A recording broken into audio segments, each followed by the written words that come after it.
আগবাঢ়িছোঁ আনুষ্ঠানিক বেংক ঋণৰ অনুমোদন পত্ৰ বিতৰণ কাৰ্যসূচীলৈ। গতিকে মই অনুৰোধ কৰিম আমাৰ কৰ্মকৰ্তাসকলক মঞ্চলৈ এই বেংক ঋণৰ যিখিনি অনুমোদন পত্ৰ আছে সেইখিনি বিতৰণ কাৰ্যসূচীত যাতে সহায় কৰি দিয়ে। মই বাইদেউসকলৰ নাম কৈ যাম, যিসকলে SHGৰ পৰা আজি তেওঁলোক আহিছে, যোনে আজি বেংক ঋণ ইয়াত পাব। তো আপোনালোকে এগৰাকীকে ইয়াতে আহি গ'লেই হ'ল। মই প্ৰথমতে নাম ক'ব বিচাৰিছোঁ ৰঙিয়াৰ কিৰণ SHGৰ কিৰণ আত্মসহায়ক গোটৰ প্ৰেচিডেণ্ট আৰু ছেক্ৰেটেৰী গীতিকা দাস আৰু কুসুমাঞ্জলি ডেকা। তেওঁলোকক 5 লাখ টকাৰ অনুমোদন পত্ৰ বিতৰণ কৰিব। তেওঁলোকক অনুৰোধ কৰিছোঁ অনুমোদন পত্ৰ গ্ৰহণ কৰিবলৈ।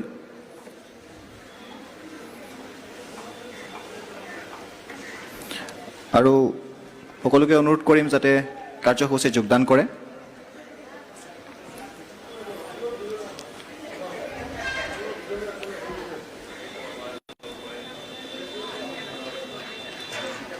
পৰৱৰ্তী SHG হ'ল তাজমহল SHG ৰঙিয়াৰ প্ৰেচিডেণ্ট নুৰ খাতুন আৰু ফাৰুজা বেগমক অনুৰোধ জনাম মঞ্চত আহিবলৈ আৰু চেকখন গ্ৰহণ কৰিবলৈ। 5 লাখ টকাৰ চেংচন তেওঁলোকেও পাইছে। তাৰ পাছত আহিব বিজয়নগৰৰ জেলমিল SHG সভানেত্ৰী মণিমা ৰাভা আৰু সম্পাদিকা পদ্মা ৰাভাক আহিবলৈ মঞ্চত অনুৰোধ জনালোঁ। তেওঁলোকে লোন চেংচন এমাউণ্টটো পাইছে 4.30 লাখ টকা।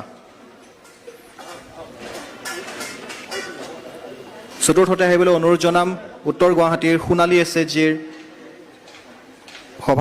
সভানেত্ৰী আৰু সম্পাদিকা মহোদয়।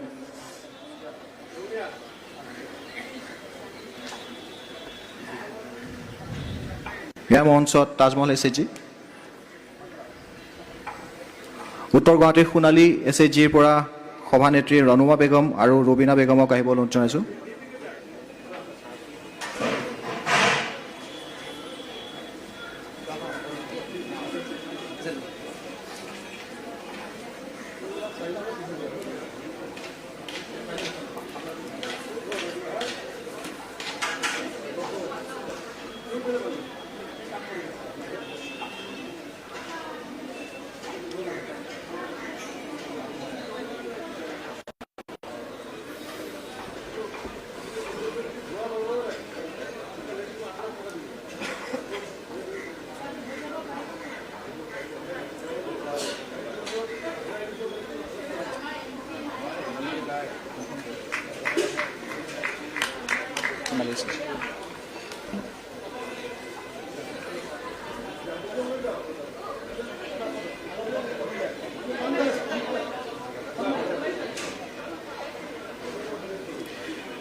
অৱশেষত এই সোণালী SHG সভানেত্ৰী আৰু সম্পাদিকাক অনুৰোধ কৰাইছোঁ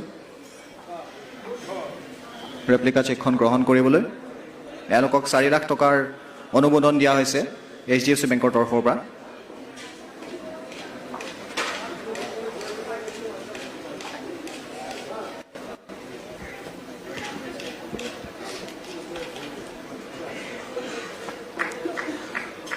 সকলোকে ধন্যবাদ।